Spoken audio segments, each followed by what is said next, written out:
Welcome to the first podcast of Millennial Sports Talk with your hosts, Carson Delheim and James Darcy, where we provide decent sports talk at a reasonable price. Our first topic of discussion today are going to be our picks for NFL that are going to happen later today. First up today, we got the Buffalo Bills and the Kansas City Chiefs. So what do you think about that one, James? Two absolutely trending down teams. Still got to pick Kansas City. Alex Smith is an absolute animal. I will agree with that just based upon Buffalo Bills really have a quarterback issue right now. They don't know who to play. What's the guy? Peterman? Peterman threw 5 picks out of like his first 8 passes last week. Tyrod Taylor then came in, did fairly well. So we'll really see what's going on up there in Buffalo, what's happening there. So moving on, we got Tennessee versus Indianapolis. Again, two just dumpster fires. I mean, Tennessee's decent, so I got to take them, even in Indianapolis. Again, I'm going to go with Tennessee just based upon Indianapolis has no stability. They won't have stability until I believe Chuck Pagano's gone and or Andrew Luck returns and is not, dead. Jacoby Brissett has shown some flashes of solid football, but he's not their future. So next we got the worst team in the NFL, maybe, the Cleveland Browns versus the Cincinnati Bengals, the Battle of Ohio. Cleveland's going 0-16. Andy Dalton, 2 touchdowns to AJ Green today. Absolute destruction of the Cleveland Browns. Again, I think you're right. Cleveland has just shown no sense of direction of what they're doing. Cincinnati's not exactly great either. I think their run's gone. Andy Dalton's never going to lead you past the first round.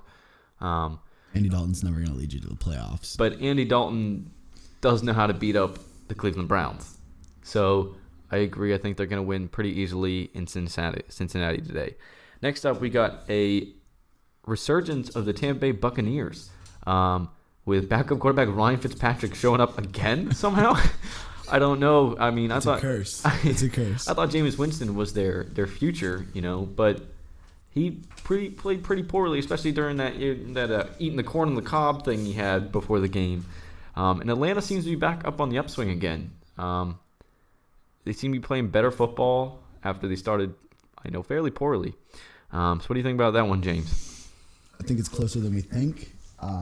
Fitzpatrick, again, for whatever reason, just decides to have a few good games every year.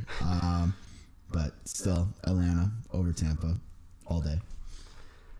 I don't know. I mean, it really depends if they're going to pump some fake noise in that stadium or not today. But again, I think Atlanta, they're on the upswing. They're catching their stride. So we'll see what happens in that one. I'll pick Atlanta. Next up, we got the Miami Dolphins at the New England Patriots. New England by 20. Brady's playing like he's 28 years old out there. Yep, that one's pretty easy. We're going to move on now. We all know. Next, we got the Chicago Bears with your boy Mitchell Trubisky versus the very, very hot flying Eagles. I don't know. The Eagles have just been fantastic this year. I don't know. Carson Wentz is an MVP candidate, not just because he has a fantastic first name, but he knows how to throw the football, and when he's dropping back, he is having the most pressure out of the NFL. Is what the stats say. Love Mitchell, but you can't have Jordan Howard run the ball 20 times a game and expect to win. Right. Philly's just way too good for that. Yep.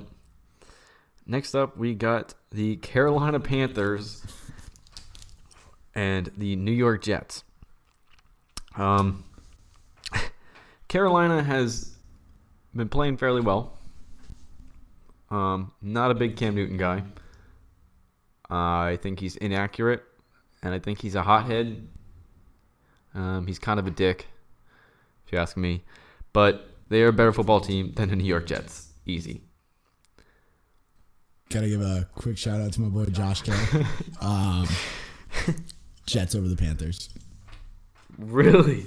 Nice. Okay. Now we got your Seattle Seahawks at your San Francisco 49ers. The 49ers, they won yet? Yes. They've won a game. I can see another possible upset. Absolutely not. Just based upon San Francisco, they're not a good team. Seattle is also losing their so-called former Legion of Boom. They lost like 4 of them within a week. But I don't know. Maybe I'm going to go back on that pick there. Russell Wilson, too good. I think I think it's going to be a close game. I agree. You got to look at the quarterback battle. Russell Wilson versus, is it CJ Beathard still? Dude, I don't even. That's point proven right there. Point proven. Yeah. Okay, next up, we have a big afternoon matchup. 4:25 start time. We have the New Orleans Saints versus the LA Rams. 2 very surprising, very solid football teams.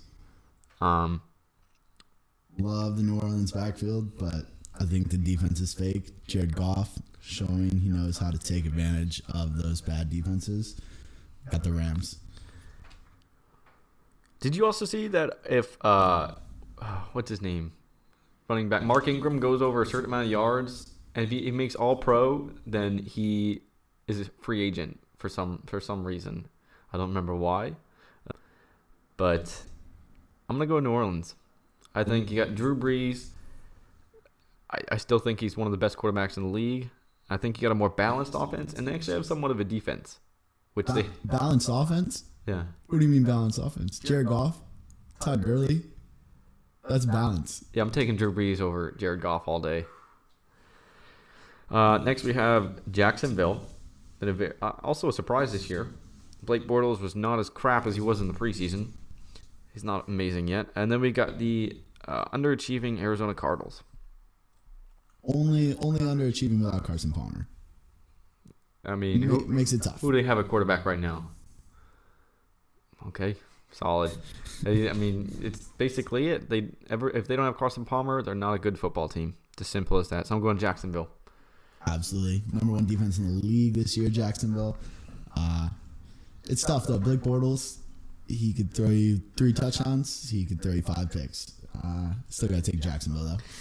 Next, we have, saying underachieving before. Now we got 2 teams are extremely underachieving. The Denver Broncos and the Oakland Raiders. What is going on with the Raiders this year? They were supposed to be one of the top teams in the NFL. Amari Cooper. Just no production. He's got one good game. Everything else is just completely, again, underachieving. Nothing on Now, do you think that's based upon Derek Carr or Amari Cooper just not running correct routes or whatever? It's tough. I think teams just kind of figured them out. They also had a much easier schedule last year because they obviously didn't do as well the year before, but now they're playing some top NFL teams. So I'm gonna go with Oakland because Denver is they don't know what's going on at quarterback either. They have 3 backups all fighting for the starting position, and if you have too many quarterbacks, that's never a good sign. I'm gonna agree. You're gonna go Oakland. Derek Carr, Michael Crabtree's having an okay year. I think Amari might have a big game. Okay. And then we got the late night NBC game. This one's close to your heart, James. We got the Green Bay Packers with Pittsburgh Steelers. I think this one's pretty easy. I think you can take it over for this one. Steelers by 100.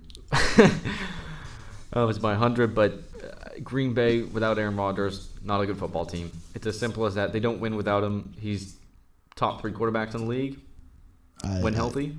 Yeah. If not considered to be one of the best. Ben Roethlisberger still playing well. Le'Veon Bell finally's come along this season. They just seem to be like they're playing good football at the right time after a somewhat slow start. So that's gonna end it for NFL football picks today.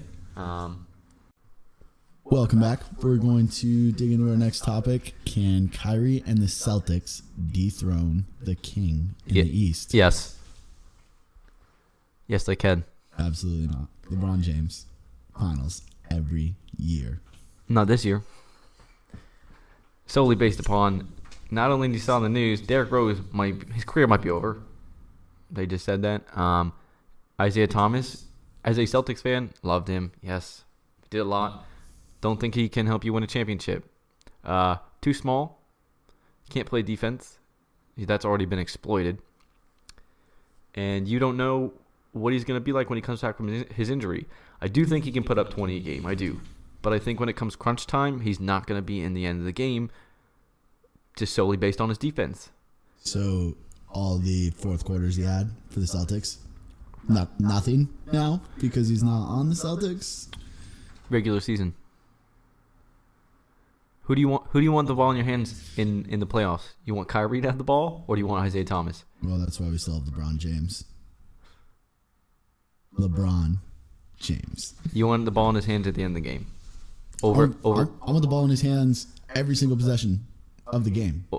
Would you want the ball in his hands over Kyrie? Absolutely. Really? He doesn't have to take the shot. He just has to find the best shot for his team. But who's going to take that shot on his team? Kyle Korver, Dwayne Wade. You're going to trust Kyle Korver to win the game? I'm confident in Isaiah Thomas when he comes back to knock down big shots for us. Okay. I do. Okay. I'll agree with that in the sense that LeBron James is clutch sometimes. If LeBron drives to the rim, nearly the entire team collapses to the paint. And that just leaves shooters, which we are full of. Dwayne Wade, not a big shooter. He's working on it. But J.R. Smith, Kyle Korver, Isaiah Thomas when he comes back, Kevin Love. Okay. When it comes down to crunch time, I personally want the ball in Kyrie Irving's hands and Kyrie Irving's hands only. And which is crazy though, because he can beat three people at once. He's done it time and time again. LeBron can beat an entire team on his own. Isn't that he's gonna flop at the rim, or? Oh, that's the topic we're gonna get to is flopping. No. Okay. All right. We'll go back. Okay. Do you think we'll start off without Gordon Hayward? Do you think the Celtics can beat the Cavs?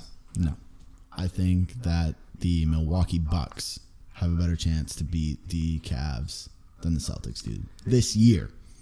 Okay, this year, I think Celtics have had a really, really hot start to the beginning of the season, which is not always the best. You start out hot at the beginning of the season, you have guys on the team like Jason Tatum who's playing really well as a rookie, and the most games they play in college is maybe 40 tops, including the tournament.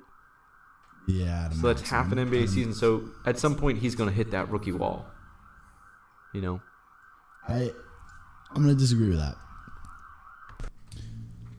Just solely based on the fact that Jason Tatum, very skilled offensive player. As much as I hate Duke, hate to admit that, I think Kyrie Irving can just take him under his wing. I mean, I know it's a different position, but same college.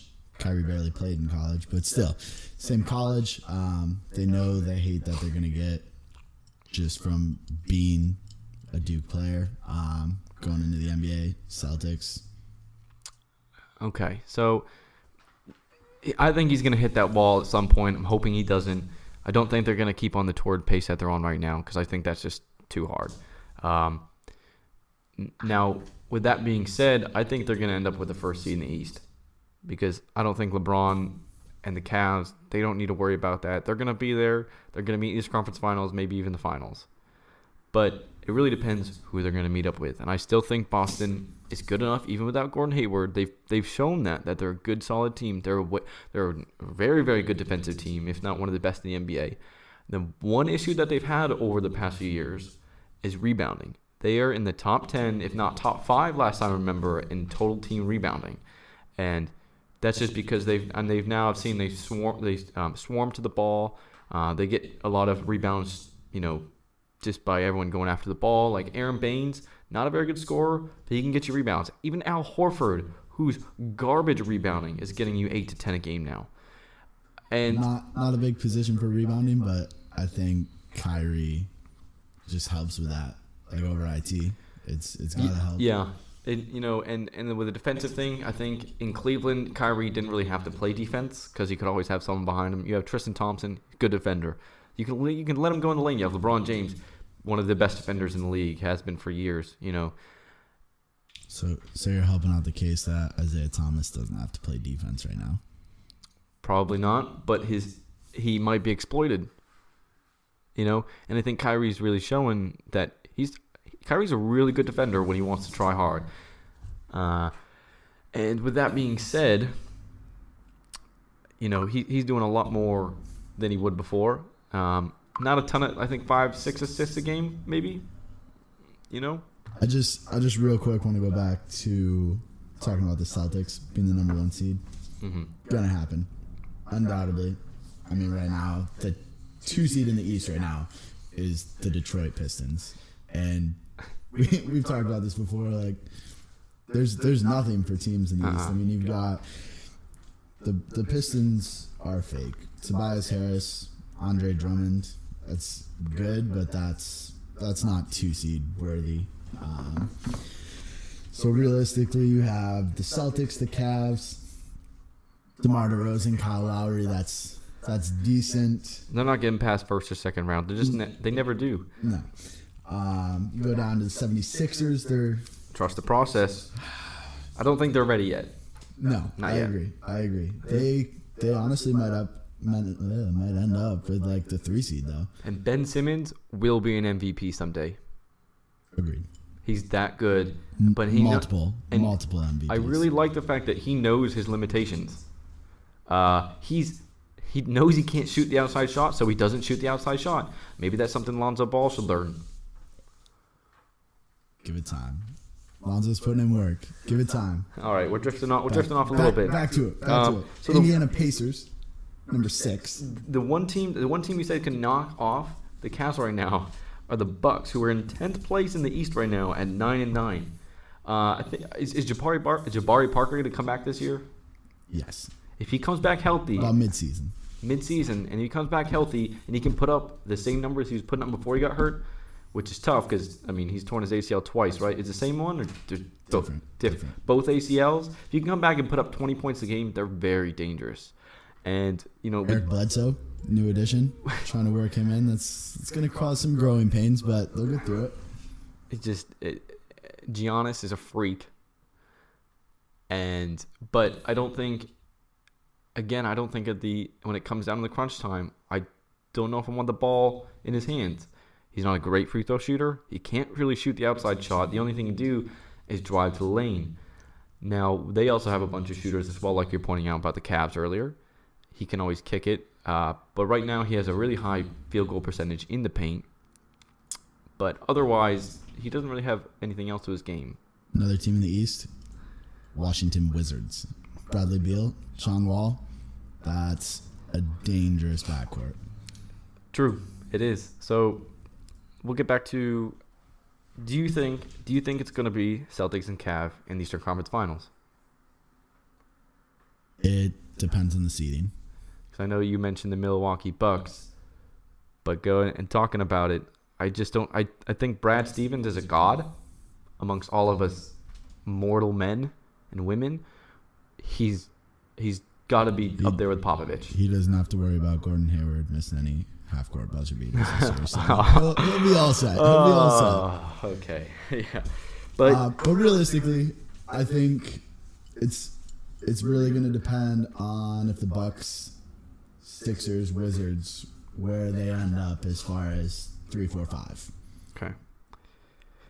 I think the Celtics are a year away. Without Gordon Hayward, you just can't match up with LeBron James, who's still the best basketball player on the planet. They weren't a year away though to begin the season. To begin the season, they were there. They were, yes. I think it was almost LeBron looking up to the Celtics with Hayward there. Hayward gets hurt. Obviously, we know injuries happen. Changes the entire landscape. It's just, and it's tough because you look at the matchups between, let's say Celtics, Cavs. I think you have Kyrie Irving, who's better than any point guard they'll put out there when it comes matchup time. Unless it's LeBron James playing point guard. Okay. And then you have other positions that say, if Marcus Smart shoots like he shoots during the regular season, he's garbage. He's one of the worst shooters. He plays great defense, but if you're only scoring like 7 points a game, it's not going to match up well. I know there's not much you could do about it, but losing Avery Bradley, I think that's a big hit defensively, and he was learning to score. Exactly. He was averaging like 17, 18 points a game. You know, I mean, I know why they had to get rid of him, but I just don't think the Celtics have enough power, manpower to get by the Cavs this year. So if they do make it, I'm gonna say Cavs in 6. Agreed. As long as the Celtics are still the 1 seed. And our next topic, is Jaylen Brown really a good basketball player or not? I remember you told me multiple times he is trash. He's taken over Gordon Hayward's spot. He's not as good as Gordon Hayward, but he's a damn good basketball player in his second year. He's athletic. He's learning to shoot. And he's got some fire in his eyes when he plays basketball. He's a really good defender, super athletic. I think give it at least a year or two more, he's going to be one of the better basketball players in the NBA. One of the better basketball players. Where are you going to rank him? 15 to 20. We're just going to have a moment of silence. He's that good. All your prayers that he's are that good. Be crushed next year. He's that good. Even if he doesn't stay with Boston, based upon because if Gordon Hayward's here, he's not putting up the same production, right? Correct. It doesn't mean he's not going to be one of the best basketball players. He's fitting into a Brad Stevens system. So, Paul, how many points is Paul George averaging this year? I think it's like 18. 18. Between 18 and 22. So that's the same kind of deal. He's playing with other people to score the basketball. Kyrie Irving, Gordon Hayward. So he might average about 14, 15. If he averages 14, 15 on this basketball team with Gordon Hayward, it's pretty damn good. We haven't seen it happen yet. Almost saw for like 2 minutes. Rest in peace, his ankle. But I know one person that we've compared him with is Andrew Wiggins. And one person I'm going to compare him to before we begin that is Kyle Anderson. Filling in for Kawhi Leonard right now. Kyle Anderson's averages have essentially doubled since Kawhi's been out. Jaylen Brown's have done the same. And I'm not sure that either of them are going to be able to keep it up when they're all-star. Have you watched Kyle Anderson play basketball? I have. Okay. Have you watched Jaylen Brown? Have you watched Jaylen Brown play basketball lately? I would say not in the last 2 weeks, no. Okay, well, you missed some damn good basketball the last 2 weeks. Jaylen Brown has securely made himself probably the number 2 scoring option with maybe Al Horford on the Celtics team. So you're going to tell me Jaylen Brown is better than Kyle Anderson? Tatum. Than Tatum, yes. Okay. That's not, but to answer that, in the future, I still think Jason Tatum is going to be a better player. His upside is a lot higher, just solely based upon his length. He's a little bit longer than Jaylen Brown. I think he's going to be a better shooter. And his upside, I think he has more talent when it comes to, because Jaylen's not a fantastic dribbler yet. He still kind of loses the ball once in a while. He tries to do his little spinning moves and tricks. Whereas Jason Tatum, once he starts to figure out the league even more, I think maybe in a year or two, he's going to be a bona fide all-star. Easy. So get back to Jaylen Brown. Well, Jaylen Brown, going back to the old format, this one I don't think he will do it because just he's not even going to get consideration in a format like this. No. Which in my opinion is much better for the league. You look at the stats between, you have Andrew Wiggins having about 18 points a game, about 4 rebounds. He is on a team. I will give it. He's on a team with Jimmy Butler, who's going to average 20 points. Karl Anthony Towns. Who they got? They got Jeff Teague at point guard, right? Jeff What does he average? He average like 12? Couldn't tell you off the top of my head. Andrew Wiggins on a team by himself, he's shown he can average about 20. Was it 21, 22? I believe it was 23 last year. Did he didn't make the All-Star team though? Correct. Ouch. In the West? I know that's harsh though, isn't it? What's his name? If you switch Jaylen Brown and Andrew Wiggins, does Andrew Wiggins do better or does he do the same? That's tough. I mean, I don't think It's absolutely not tough. I don't know. Andrew Wiggins isn't a fantastic shooter. Jaylen Brown is really starting to figure out his shot, and I think Jaylen Brown's a much better defender. That's a bold statement. I do. I think That's bold. He gets more rebounds as well. Granted, you do have Karl-Anthony Towns who gets about 12, 13 a game. Georges Dieng as well. Yeah. Jimmy Butler, great defender. Now, what's the I don't know the specific shooting stats between the two. They're probably somewhat pretty even. I know Jaylen Brown's not a fantastic free throw shooter, but like I'm saying, over the last few weeks as I've watched him play, he's averaging over the last 4 games 24, 25 points a game. He didn't play last night. Celtics still won. How valuable is he? Not as valuable as Brad Stevens, that's for sure. I think the upside for Jaylen Brown is our all-star potential, just because multiple all-star games. Yeah. In the new format or the old format? Not in the new format, just because he's not popular enough. It's gonna be. I mean, it's not. Is it then? I mean, he plays in Boston. You're gonna tell me that Boston fans aren't gonna vote for their favorite player 1,000,000 times? Maybe not 1,000,000. I don't know. What is it? Is it a fan vote, or I thought they get selected by team captains? Fans, media, and players select the top 24. The captains Then will be one from each conference. Whoever has the most votes from each conference will draft teams of the next 22 players. yeah, I just don't think he's popular enough outside of Boston. See, that's outside of Boston. If in Boston, I think Boston fans, you're right, are gonna be like boom, boom, boom, boom, boom, vote, vote, vote, because they're like, oh my God, he's amazing. But outside of Boston, I don't think not a lot of people know about him yet.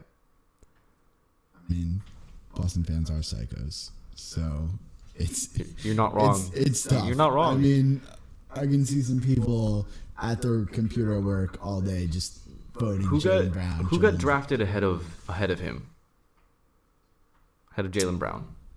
It was Ben Simmons. It was Ben Simmons.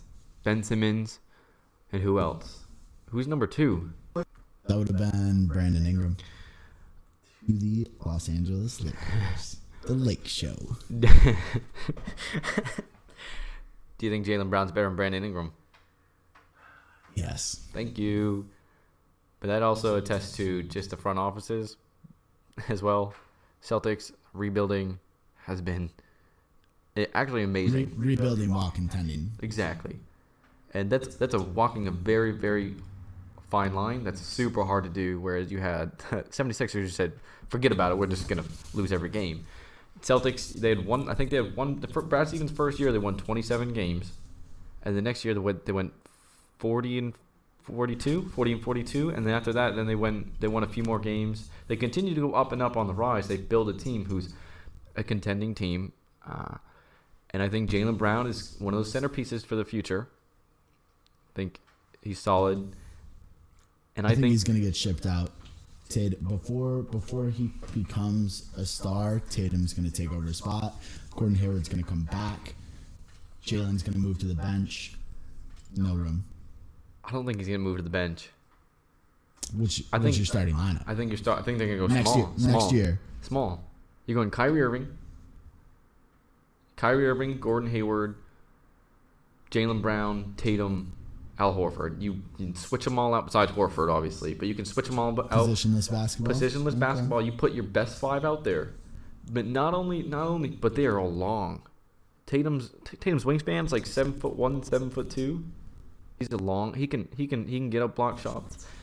Only problem is, who you got coming off the bench that can score. Now I will say, Terry Rozier has really, really started to shine. I do watch games every night, so I see that. And he now has back-to-back games over 20 points. And you saw that video. He shoots like Michael Jordan. So is he the next second coming of MJ? Okay, Hot take? the form is like Michael Jordan. It doesn't make him like Michael Jordan. Well, he's a good, solid scoring option off the bench. But you're right in the sense, if he gets shipped to the bench, it might be better. But with the long... He could lead a second unit. Mm-hmm. Mm-hmm. Without a doubt. That's not going to get him all-star, is it? Absolutely So not. I Might give him a think 6th man of the year.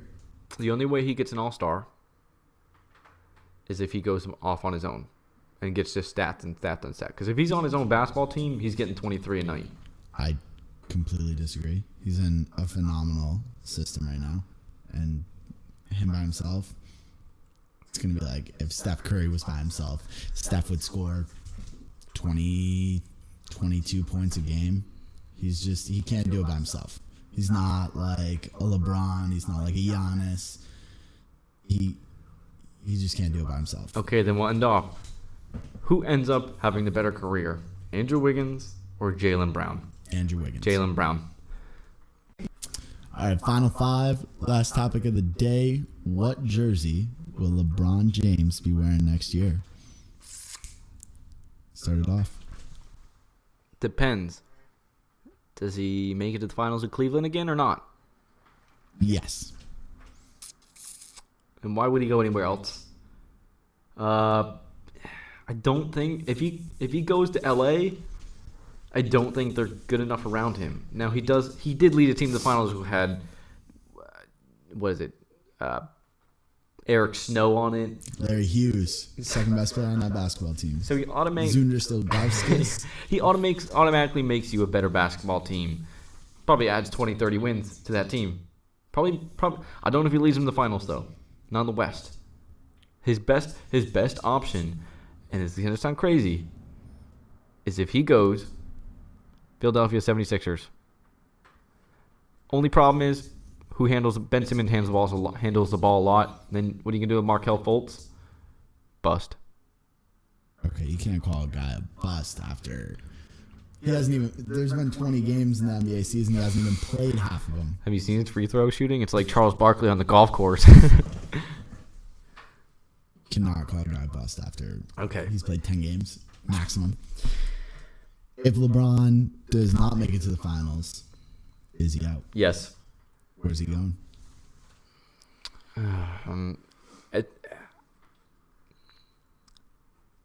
LA. I know I just said no, but LA. I mean, where else does he fit in? He doesn't have to fit in somewhere. He can find somewhere. He runs the Cavaliers, right? He can do that to almost any franchise he wants. I think makes it to the finals, gone. Doesn't make it to the finals, gone. Wins an NBA championship, gone. And I think it's either gonna be if he no matter what happens, he's out. If he wins another championship somehow, I think he's done whatever he can for Cleveland. I think he's gonna move on to another challenge, and there's only one place that wants his basketball talents more than any other team, is at Madison Square Garden. Absolutely. He loves it there. He loves it there. That's the mecca of basketball. It's the place where he should go. And imagine him with Porzingis. So to add to that, Russell Westbrook, Kevin Durant, Paul George, DeMarcus Cousins, Chris Paul, Andrew Wiggins, and LeBron James, all free agents. Unrestricted? Yeah. All free agents. Oh, that's a class. He can, just like he did in Miami, he finds somewhere with one of them, brings another one. There's your big 3 again. He might bring 2. I know. Is it Philly though that has a ton of cap room? They had a ton of cap room before, and the only guy that they really signed for a big contract was JJ Redick for was $18 million for 1 year. Yeah. Chip his ass out of there. You get him out. They have enough for two big guys. Everyone's still on their rookie contract for them. It's easy. So honestly, I'm throwing it. Joel Embiid is going to need a big contract from them, though. He's going to be a free agent after this as well. No, I don't know what LA's cap room is looking like. I know Brook Lopez. If LeBron James says he wants to go to a team, they'll figure out the cap room. That's true. They'll dump. I mean, almost any team in the NBA is going to dump half of their cap space to sign LeBron James. Okay, so our final verdict. Give me your top 3 teams he's going to, regardless if he wins or loses in Cleveland. Do you think he's staying at all? Any chance he stays? 0 chance. He already left once. He won them a championship, so how could you? You can't hate him again. Just don't do the decision like part 2 again. He handled it poorly. I don't think he goes about it that way again. So, all right, give me a top 3 teams. New York Knicks, Los Angeles Lakers, Los Angeles Clippers. Clippers. Okay. I don't think any chance they're going there. I think they're going to break up soon. Trade some pieces away. Doc Rivers is gone. Why do they break up if LeBron goes there?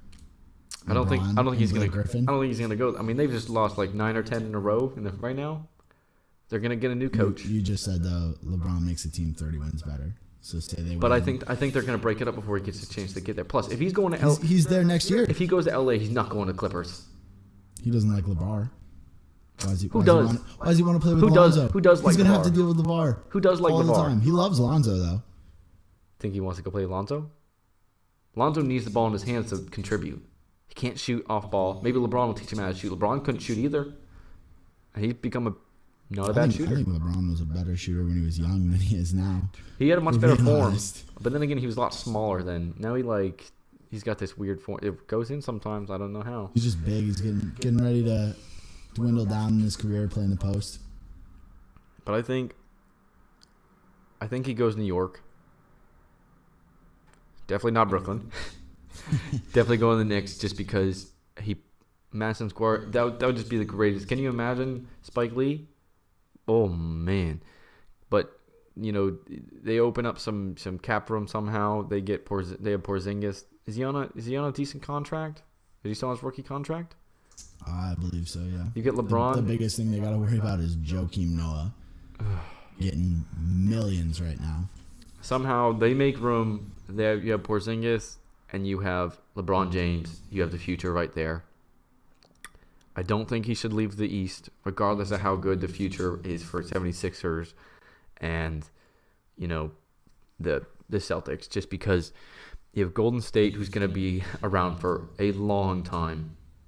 And so if you want a chance to just make it to the finals, I'd take it over. I'd take playing against Boston and 76ers over Golden State any day. Golden State's getting old. How old? The best player they have under 25 is Jordan Bell. He still got it for 4 or 5 more years, though. That's all LeBron has left. If Durant stays. Can you imagine Porzingis, Kevin Durant, and LeBron James on the New York Knicks? That's 3 unicorns. That's some fantasy talk right there. Well, tune in next time for the second ever episode of Millennial Sports Talk. This has been James Carson. We'll see you next week. See you later.